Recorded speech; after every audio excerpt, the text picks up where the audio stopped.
Well, welcome to our pre-concert talk here at the Julie Rogers Theater in downtown Beaumont with myself, Joe Elwell, KVLU, Chelsea Tipton, music director and conductor, and Andrew Sords, our guest soloist, a violinist, who will be performing the Max Bruch Scottish Fantasy for violin and orchestra. Chelsea, of course, will be conducting.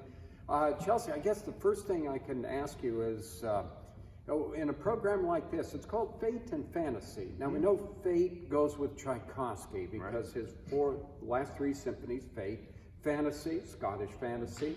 But where does Sibelius fit in with Finlandia? Is that kind of a fantasy? Is that a fate? Is it a little bit of both? It's a little bit of musical politics, I guess we could say.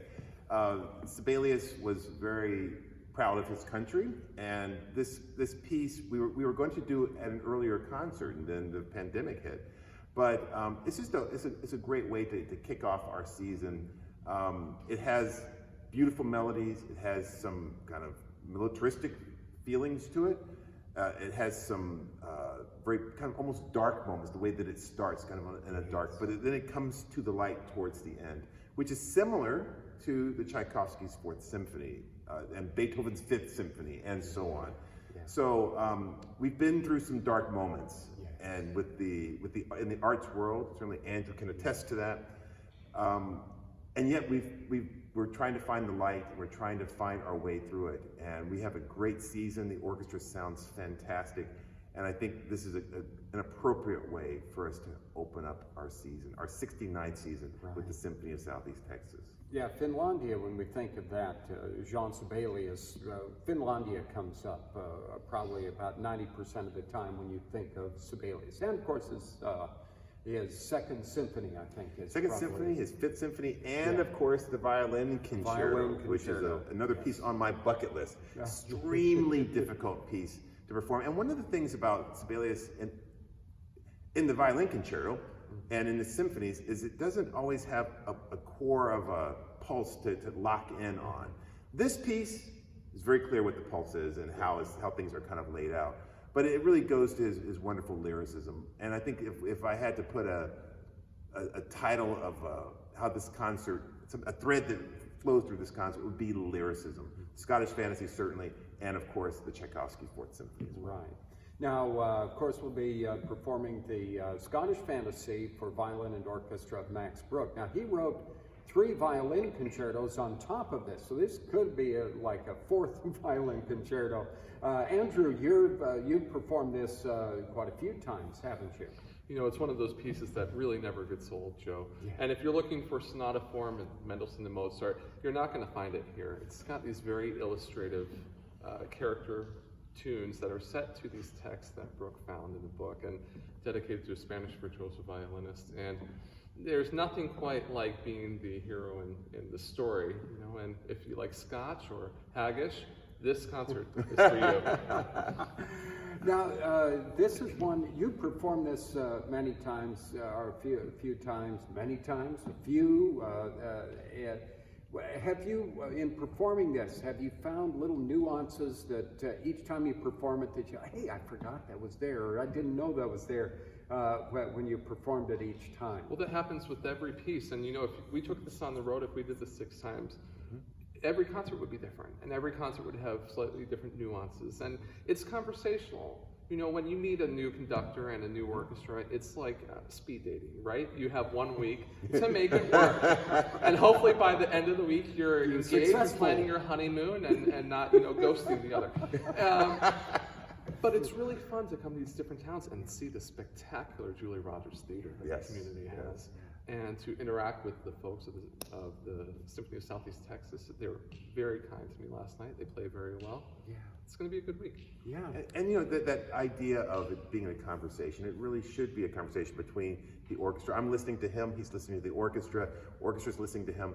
And one of the things that, you know, we always feel is to have the best soloist possible. Because when you have a good soloist and a great soloist on stage, it brings the level of the orchestra. Everyone's kind of sits up a little bit more.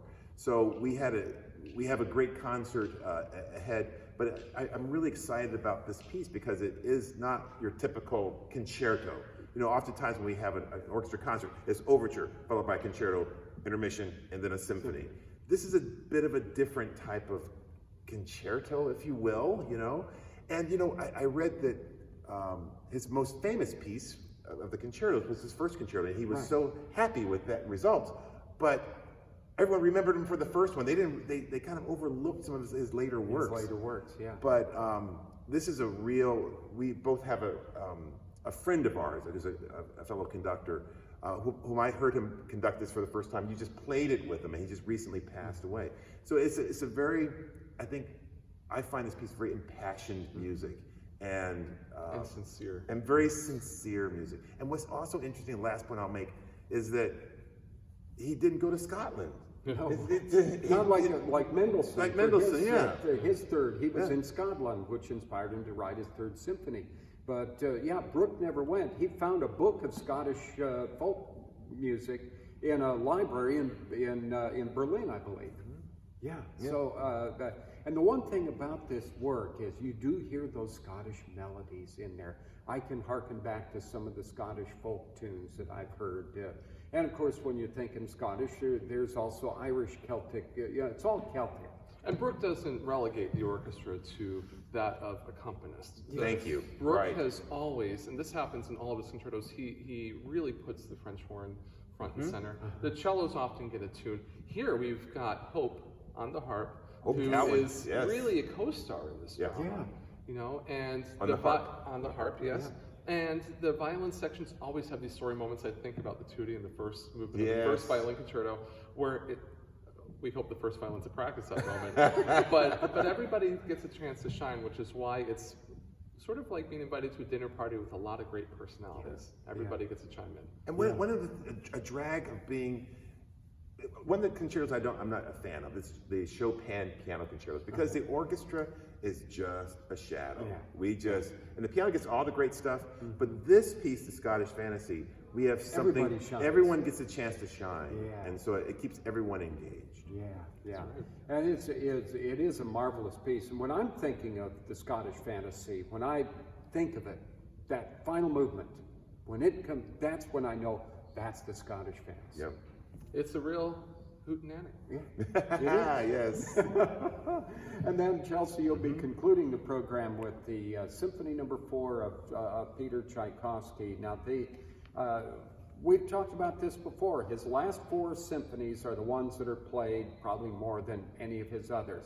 His first, second, and third are great works. They're great works. But you don't hear them as often because it seems like, okay, here's where Tchaikovsky's sending his message of the conflict he was having with his homosexuality and having Madame von Meck helping him out.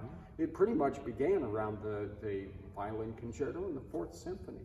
Well, you know, it opens with a very dramatic motive, fate motive, that can be seen as a thread that goes throughout the symphony. You hear it at the beginning, and then you'll hear it at the end just before the coda. You'll hear it throughout, but at the end just before the coda, the very, very final flourish. But Tchaikovsky really related this to also Beethoven's 5th Symphony, which starts in a C minor key, and then it ends in C major. Again, darkness, we're going from darkness to light, which I think is symbolic of what the arts have been through and what our nations, what the world's been through. We're trying to find the light again. So the first movement has this kind of unusual waltz to it. It has a fate motive, but it has this unusual waltz to it. The second movement, Tchaikovsky at his most beautiful lyricist's best. The third movement, pizzicato, pizzicato polka. Where the strings play, plucking their strings instead of bowing. Yes. You'll see they have the bows on their laps, so they don't use their bow at all during that movement. And yet, he has a great way of highlighting the woodwind color. And the last movement is just bombastic and Tchaikovsky at his best. It's a really wonderful way to open up our season. And we were saying earlier this morning that this was my audition piece when I auditioned here to be music director. And so we haven't played it since then. So it has a very special place for me in my heart as well. Well, and the thing about Tchaikovsky is when you listen to his music, he was slammed by the mighty 5, the mighty handful of, you're not Russian enough. but you listen to his music, there is Russian in there. Absolutely, and composers such as Sibelius, and we look at Max Bruch. He took Scottish music, you know, but composers were trying to create music that captured a culture. And one way to capture a culture is by using folk music. So you hear in this piece, definitely Russian folk music, which gives it its Russianness. Yeah, yeah. But it's going to be a great concert, and you've got 4, 5, 6 more concerts, don't you? We have a great season ahead, a full season, and you can't see the orchestra behind us, but we're in our normal configuration now. We have the stage. We have the stage filled with our members, and they are so excited to be playing and making music to serve our community once again. Yes, sounds great. Thank you. All right.